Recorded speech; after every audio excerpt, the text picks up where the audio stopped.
want to thank you very much, Lee. You've been there from the beginning with us, Lee, and we appreciate it. Nobody can sing that song like Lee Greenwood. Thank you very much, Lee, very much for being here. And his voice has not changed, you know? Pretty amazing. And a special thank you to Erica, because today, America is a nation in grief, a nation in shock, and a nation in mourning. Less than 2 weeks ago, our country was robbed of one of the brightest lights of our times, a giant of his generation, and above all, a devoted husband, father, son, Christian, and patriot. Charles James Kirk was heinously murdered by a radicalized, cold-blooded monster for speaking the truth that was in his heart. He was violently killed because he spoke for freedom and justice, for God, country, for reason, and for common sense. He was assassinated because he lived bravely, he led boldly, and he argued brilliantly without apology. He did what was right for our nation. And so on that terrible day, September 10th, 2025, our greatest evangelist for American liberty became immortal. He's a martyr now for American freedom. I know I speak for everyone here today when I say that none of us will ever forget Charlie Kirk, and neither now will history.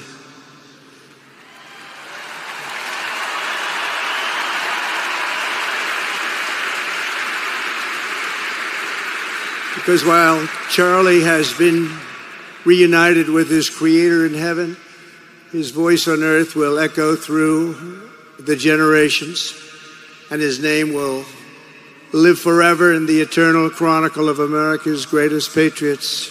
He will live forever. To Charlie's incredible and beautiful widow, Erica, we know the weight of this monumental loss is almost unbearable. But even in the midst of heartache and pain too great to even fathom, you have somehow found the strength and deep faith to be a comfort to millions and millions of people. And thank you very much, Erica. Thank you very much.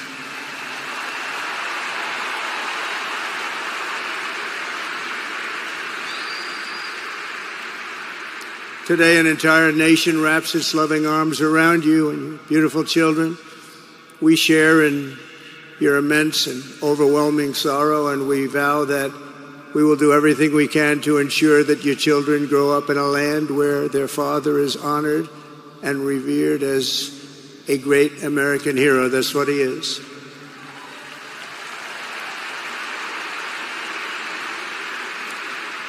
To Charlie's parents who lost their beloved son, and to the entire Kirk family, we know that no words can ever be enough to fill the void he leaves behind.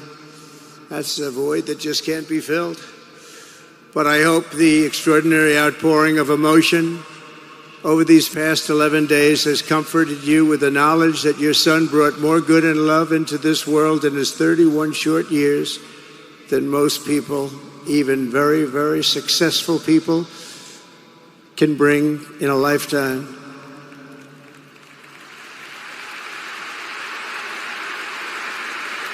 Charlie Kirk loved America with everything he had, and as we can see so clearly today, America loved Charlie Kirk.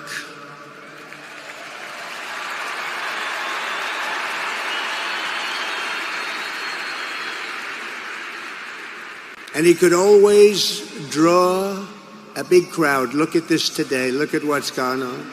This is a big crowd.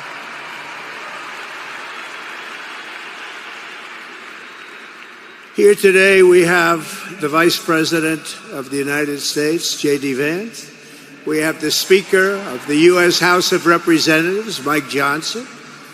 We have countless members of the United States Senate, and I'm sorry I'm not going to introduce you, but I'll be up here. They're all over the place. and likewise the House of Representatives. They're all over this big stadium. This is not an arena, this is a stadium. Our great cabinet and this stadium packed with rafters of people, not to mention the one across the street that also has tens of thousands of people. And they're watching us on screen right now.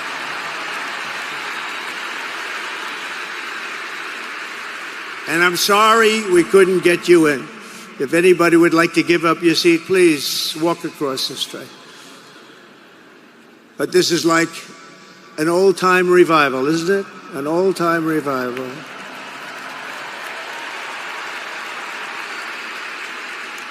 For millions of Americans, especially young people, it is agonizing and unthinkable to say goodbye to a patriot whose heart still had so much to give. It's so much. Raised in the suburbs of Chicago, Charlie was filled with a patriotic spirit from his youth, and he was an all-American in everything he did. And one of the last things he said to me is, "Please, sir, save Chicago." We're going to do that. We're going to save Chicago from horrible crime.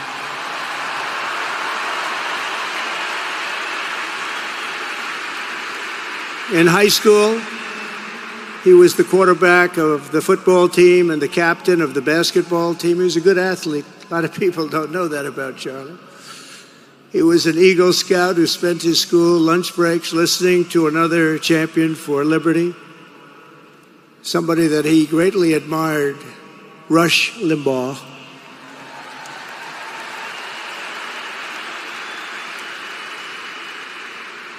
But what was even more important to Charlie than politics and service was the choice he made in the 5th grade, which he called the most important decision of his life, to become a Christian and a follower of his Savior, Jesus Christ.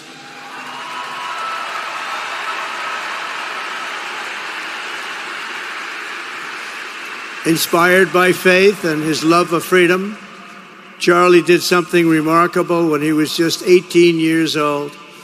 On the advice of a mentor who told him to put off going to college because he was doing so well, he devoted his life to converting young people to the conservative cause. How did he do? Take a look. How did he do?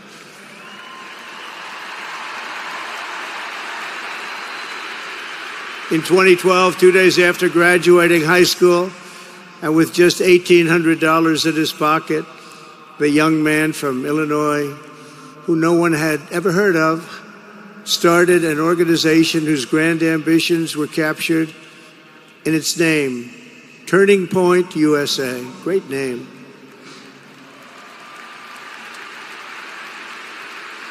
And I have a feeling it's going to be bigger and better than ever before. Does that make sense? It's going to be bigger and better than ever before. Look at what's happening. 12 years ago, Charlie walked onto his first college campus, the very liberal University of Wisconsin at Madison. He set up a card table and put up a sign with 3 words: "Big government sucks." Could you believe that? That's Charlie. That day, Charlie talked to every student who approached him, most of whom were probably quite a bit older than he was. Finally, after many hours, he found the first ever Turning Point chapter leader. His first year out of high school, Charlie traveled 300 days raising money and taking his message to campuses all over the country. He lived out of his parents' basement, and they actually loved having him there. They loved Charlie. Everybody loved Charlie. And on the couches of friends and supporters, he lived off couches for 2 years, 3 years, then life started getting a little bit different, but he was always the same. For 5 years, he refused to take a paycheck, but day after day, he worked from 5 a.m. in the morning till 11 p.m. in the evening, always. His staff remembers that he wore Walmart jeans and T-shirts from the Goodwill store. Remember the Goodwill store? It wasn't easy, but Charlie wasn't in it for money at all, never has been. Money was never his thing. He was always in it for the mission. As he liked to say even back then, we have a country to save. Just what he did. He'd call me all the time, sir, we have a country to save. I said, Charlie, thanks very much for telling me that. I appreciate it. Charlie volunteered for my 2016 campaign and traveled the nation with my son, Don and Eric. I got to know him very well and saw immediately that Charlie was actually a master builder of people. It was Charlie who first started organizing young black conservatives hungry for support and leadership. It was Charlie who stood up for persecuted Christians and Jews on college campuses. It was Charlie who helped bring online censorship, free speech, and cancel culture to the fore of our political debate. He was right up there with me. It was Charlie who helped unite MAGA, and you know what M-A-H-A is? That's right, Make America Healthy Again. And tomorrow we're going to have one of the biggest announcements, really medically, I think, in the history of our country. We're going to be doing it with Bobby and Oz and all of the professionals. I think you're going to find it to be amazing. I think we found an answer to autism. How about that? Autism. Tomorrow we're going to be talking in the Oval Office in the White House about autism, how it happens so we won't let it happen anymore, and how to get at least somewhat better when you have it so that parents can help their child, their beautiful child. That's a big one. I've been bugging everybody over there, get the answer to that. You know, 20 years ago, 1 in 10,000 were born with autism. 20 years ago. The most recent survey says 1 in 12. How bad is that? That's for young boys, baby boys, but also girls, a little bit better. It's about 1 in 20. But we can't, because obviously there was something really wrong, and we think we know what that is. It's going to be, I think it's going to be one of the most important news conferences I'll ever have, and I look so forward to it.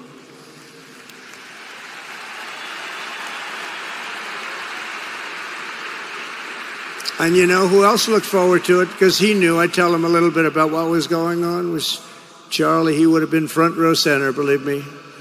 We'll be missing him tomorrow. It was such a big deal for him, too. He brought together Donald Trump, Bobby Kennedy, right here in the great state of Arizona 1 year ago. Remember that? What a night, what a day that was. And it was Charlie who was among the first to speak to me about a man from Ohio by the name of J.D. Vance. Have you ever heard of him? He's doing a good job.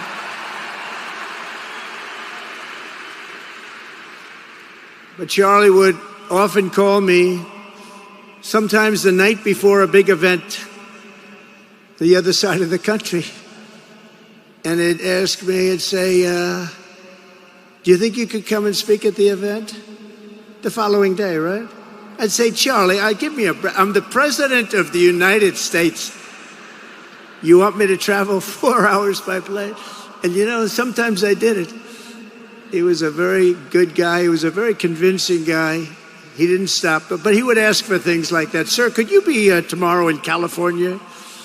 I said, Charlie, give me a break, please. He just wouldn't stop. And he succeeded. But I almost always went because you never wanted to let Charlie down. He worked so hard. You just didn't want to let him down. I felt guilty. He'd make me feel very guilty. As president, many people asked me for things, but Charlie was one of the few who always gave more than he took. He was a giver, much more than a taker.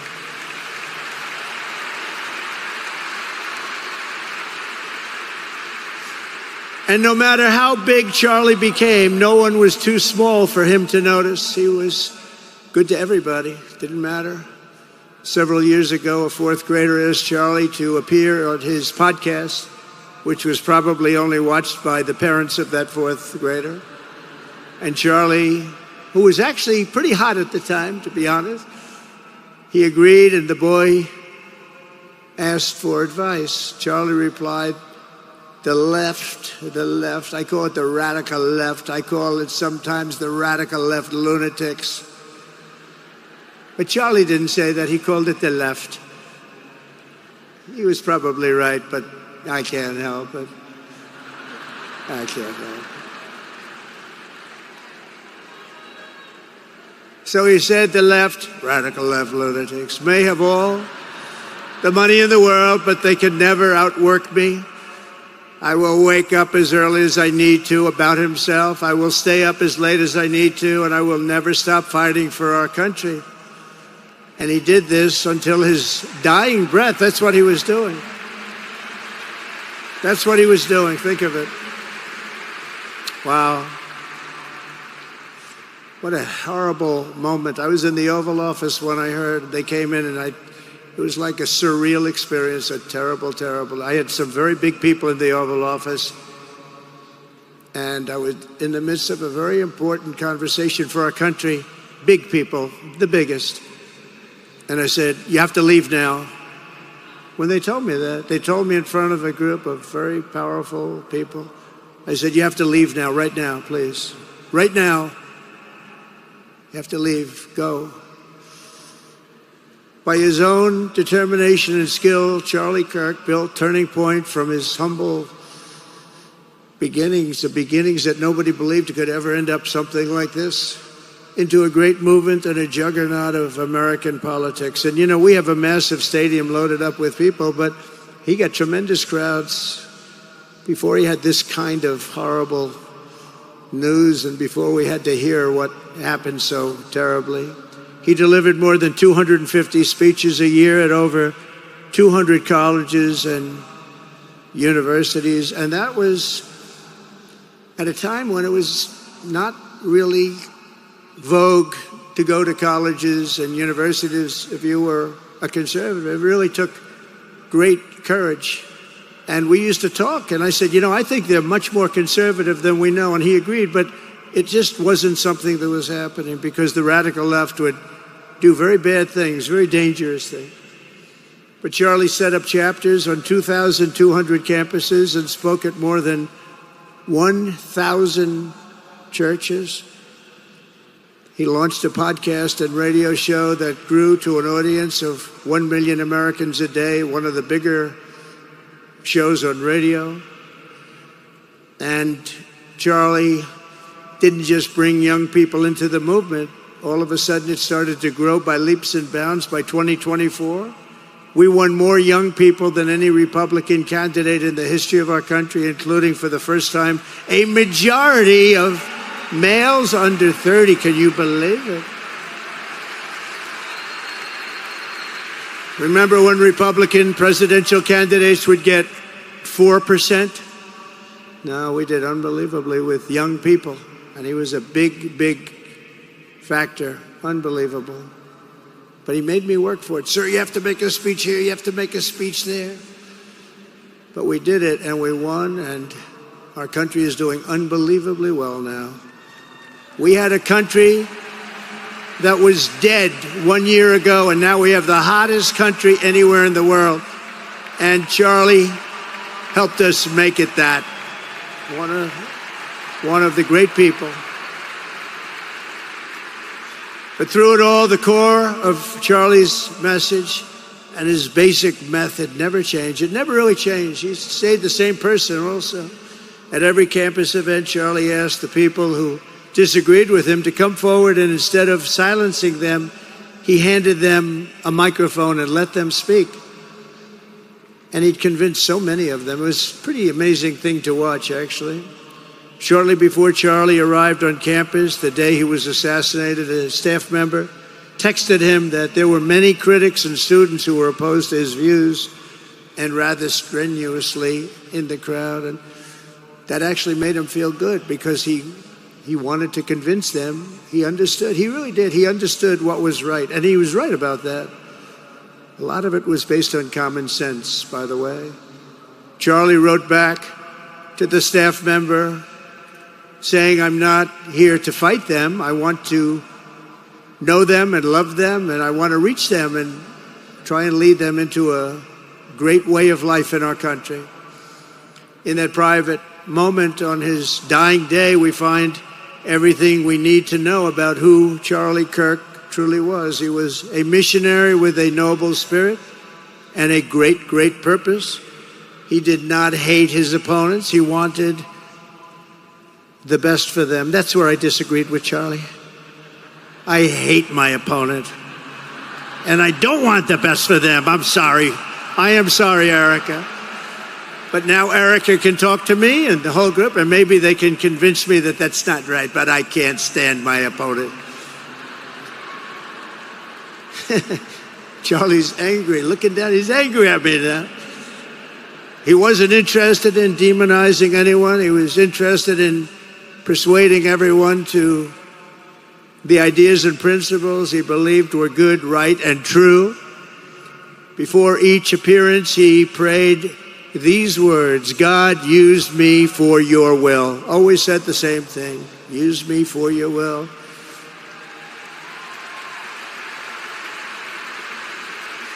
And that is exactly what God did. When you think, that's exactly what he did.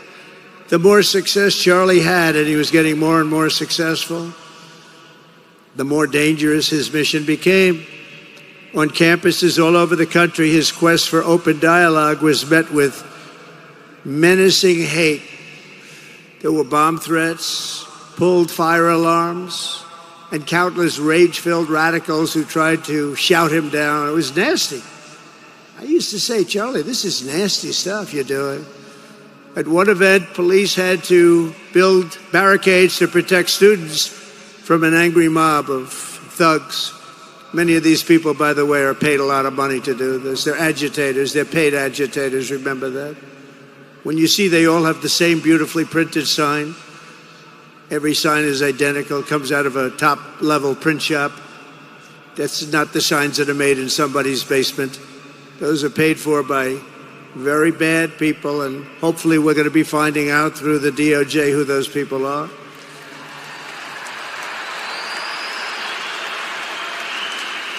At another college, Antifa terrorists shattered windows, threw rocks, and tried to storm the building where Charlie was speaking. It was a really bad one. Often dozens of police officers were needed to prevent left-wing violence. And the violence comes largely from the left. You don't hear that from too many people, do you? And virtually every day for years before he was murdered, Charlie received these horrible death threats. People don't know. I used to talk to him about it. He said, I got some threats. He always felt that when they actually made the threat, they were not the ones to worry about. The ones to worry about were the ones that don't make the threats. And I think you know what I mean. He knew the risk, but he and I shared a certain motto, never back down and never ever surrender. Just don't surrender, never back down. He believed in it so strongly. So strongly. And he's right. He's totally right. The radicals and their allies in the media, sometimes referred to, as my son said, the fake news media, tried to silence Charlie for a simple reason, because he was winning, and he was winning big. He was taking over college campuses, colleges that had, in theory, only very liberal, or as they like to say, progressive. I call them liberal, but they like to call themselves, because it's such a beautiful word, progressive. They're the opposite of progressive, if you think about it. But they were really nasty, and he would go into these colleges. All of a sudden, within 2 years, 3 years, they turned into bastions of conservatism. It was really quite amazing to see. They lied about him because they did not want you to listen to him or to learn from him, because what he was talking about and even preaching made so much sense. Everywhere he went, he won the debates, he won the hearts, he won the minds, and yes, he won the elections for people. He helped us, he helped other people. We won the biggest election in the history of our country, I believe.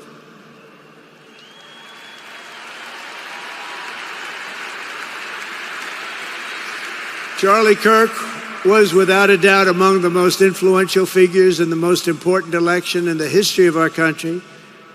The election of, that beautiful day, November 5th, 2024. Do you remember that day? It was 9 months ago. What a day that was. I mean, we had a pretty good day in the first one. And I must tell you, on the second one, we had a phenomenal day. But a lot of bad things happened. And now that's not even questioned. They cheated like dogs. But we got them back, didn't we, huh? Got them back. But we owe Charlie a profound and eternal debt of gratitude now. Just like Charlie and Erica made Turning Point hot, we are looking at a country that has the chance to attain a level like never before. Tariffs are making us rich again, richer than anybody ever thought was possible. And the only one challenging them are people that hate our country or foreign countries that are paying a price, because they did the same thing to us for years. They took advantage of us, but we're making money. We're becoming richer and richer, and we're taking care of our people better and better when we do that. And we can take care of other countries better and better, but we're doing unbelievably well. The tariffs have really been a hold. The election was big, but the tariffs, because of the election, came in. And remember, other nations do that to us. And Charlie understood that. He saw the money. He saw what was coming into our country, and we can use that for Medicare, Medicaid, Social Security, all of these things that we fight so hard for. And that's exactly what's happening. The numbers are incredible. When the news finally came out on election night last November that the race was officially won, came out pretty early in the night. Charlie was live on camera. In that moment, he was overcome with emotion. I've never seen him like this. He was so happy. For a long while, he said nothing. His eyes were filled with tears, and then he buried his face in his hands, and he started crying. That wasn't the Charlie I knew, but in thinking about it, it actually was the Charlie I knew, because he had a tremendous heart. He just wanted what was good for our country, and he saw us going in such a horrible direction. Lovingly, Eric, and this was so beautiful, Erica put a MAGA hat on to cover his bowed head. I like that very much. MAGA, we love. Does everybody love MAGA? Make America Great Again.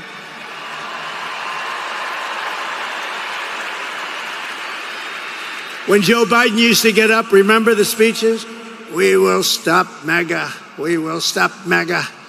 You know, he could barely get the words out. We will stop. I said, can somebody inform him that MAGA means Make America Great Again? How do you say you're going to stop it? And Charlie understood that. When Charlie finally looked up and spoke, he smiled through the watery eyes and simply said, I am humbled by God's grace. That was his statement that night. I was watching him. I was very impressed, actually. It showed he had a big heart.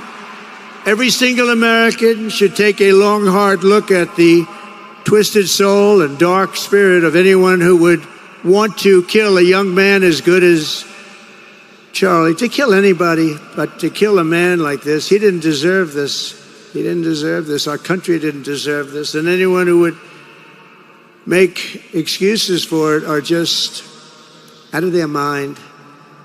Charlie's murder was not just an attack on one man or one movement. It was an attack on our entire nation. That was a horrible attack on the United States of America.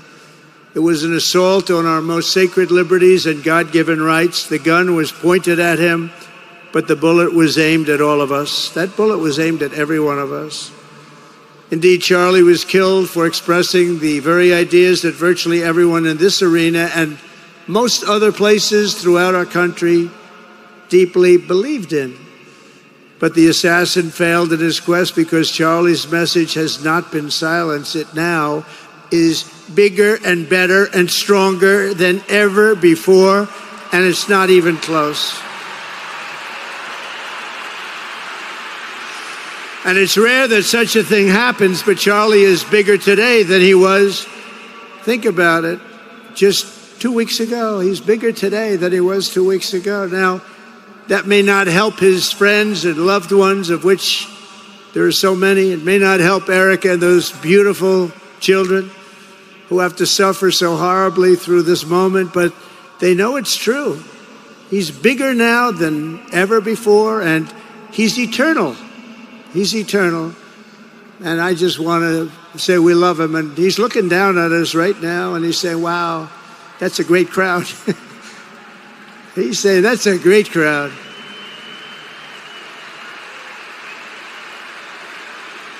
And it's a great crowd of patriots. But that's why I will soon award Charlie the nation's highest civilian honor, the Presidential Medal of Freedom. It's the highest civilian honor.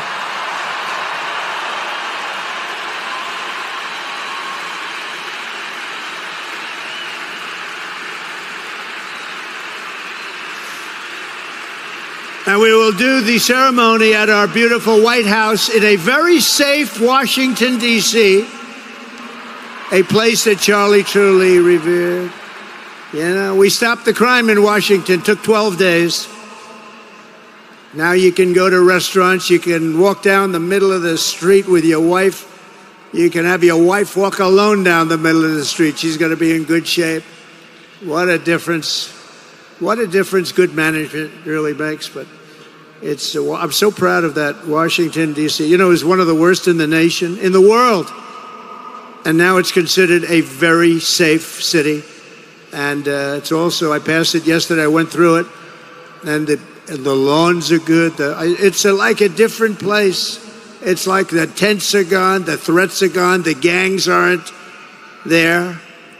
We got rid of, we took out 1,500 career criminals, 1,500. If you have 3 career criminals, that can make a big difference. But I'm so proud of Washington, D.C., and now we're going into Memphis. And we'll get that one straightened out fast. And then we're going into some others, but we're going to go to Chicago, and we're going to have Charlie very much in mind when we go into Chicago. And we'll get that one straightened out. You have an incompetent governor who, he thinks it's okay when 11 people get murdered over the weekend. He thinks you don't have any crime when 11 people get murdered and 28 people get shot. He says he's got crime. No, they don't have it under control, but we'll have it under control very quickly. So we're going to be doing that. And Charlie loved what we were doing. He was so proud of what happened. He was there to see it. He's so proud of what happened in Washington, D.C.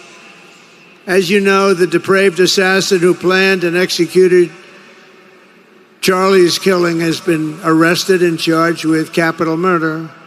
God willing, he will receive the full and ultimate punishment for his horrific crime. It's a terrible thing. Because you can't let that happen.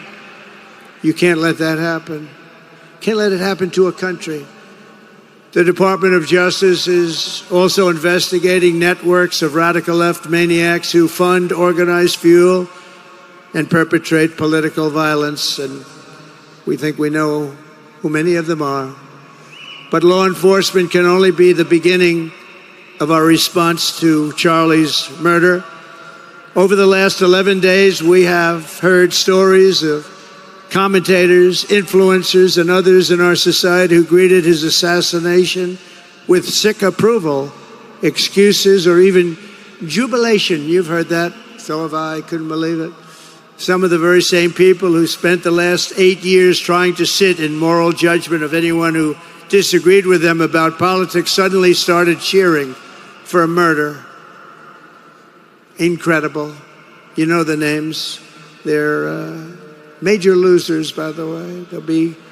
That will be proven out in a short period of time. Some of the very people who call you a hater for using the wrong pronoun were filled with glee at the killing of a father with 2 beautiful young children. And the same commentators who this week are screaming fascism over a canceled late-night TV show where the anchor had no talent and no ratings, last week were implying that Charlie Kirk deserved what happened to him.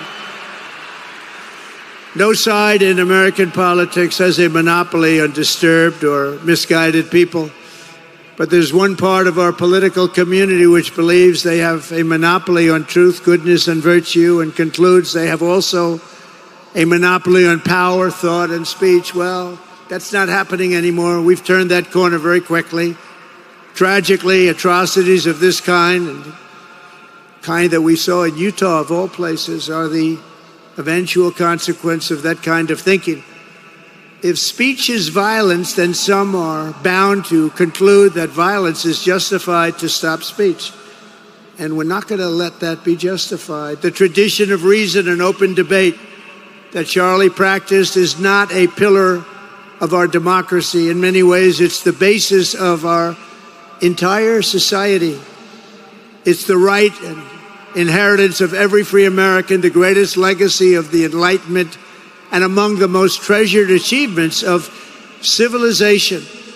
We will defend it at all costs, and we will carry forward the torch of liberty that Charlie Kirk held so proud and so high. He was so proud, and he did hold that torch high. We will never, ever let it fail. We will never let it fail. But we're going to raise it higher than ever before. It's going to be raised, and this is the beginning. Perhaps it should be no surprise that Charlie, who spent his life speaking with the critics of these traditions, ultimately became convinced that we needed not just a political realignment, but also a spiritual reawakening. We did.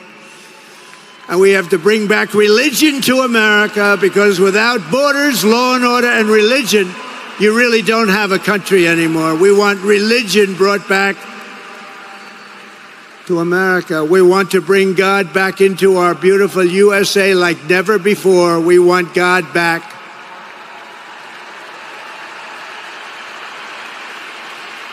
Charlie would have been so pleased to hear his friends and colleagues today giving testimony and giving glory to God. Within minutes of the gunshot in Utah, millions of Americans, young and old, heard the news and dropped to their knees and started praying. Even many who rarely prayed asked God for a miracle. Please, God, save Charlie. But although Charlie's time with us on earth has ended, those prayers for a miracle have already been answered. Look at what's happening. Look at what's happening. In the days since Charlie's death, we have seen how his legacy has touched so many millions around the world. In Calgary, Canada, thousands gathered at City Hall to sing the American national anthem and raise up posters with the name Charlie Kirk. In Seoul, South Korea, crowds gathered to wave American flags and shout, "We are for Charlie Kirk." His memory has been honored in the streets of Berlin, Warsaw, Vienna, Sydney, Madrid, London, Tel Aviv, and all over the world. So beautiful to watch. A man as far away as rural Australia texted a pastor, "I'm going to come to church tomorrow for the first time ever." The pastor asked, "Why is that?" The man replied, "Because of Charlie Kirk." Can you imagine? The lesson of Charlie's life is that you should never underestimate what one person can do with a good heart, a righteous cause, a cheerful spirit, and the will to fight, fight, fight. Have to fight. We're saving our country. And Charlie's a big factor, such a big factor. Charlie Kirk started with only an idea to change minds on college campuses, and instead he ended up with a far greater achievement, changing history. He changed history. Today, Charlie Kirk rests in glory in heaven for all eternity. He has gone from speaking on campuses in Wisconsin to kneeling at the throne of God, where he is right now.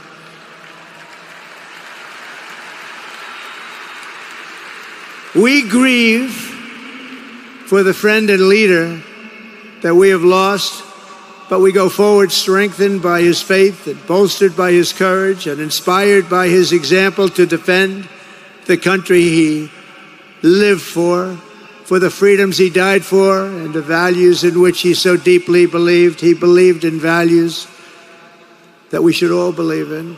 Charlie created something very special. It's called Turning Point USA. And under the leadership and love of Erica, it will become bigger and better and stronger than ever before.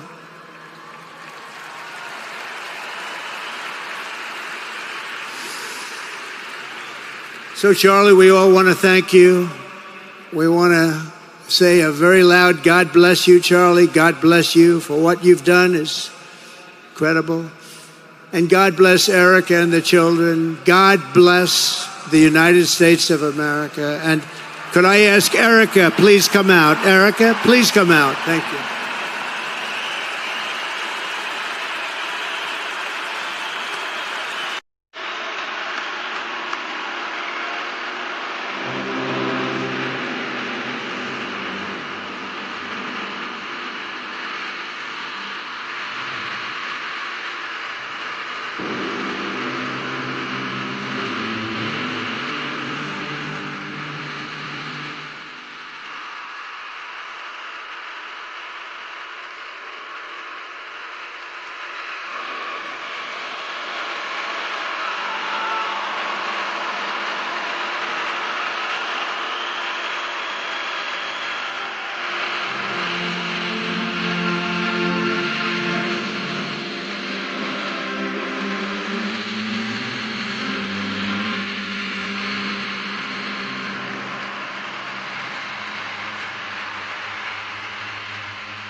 Thank you very much, everybody.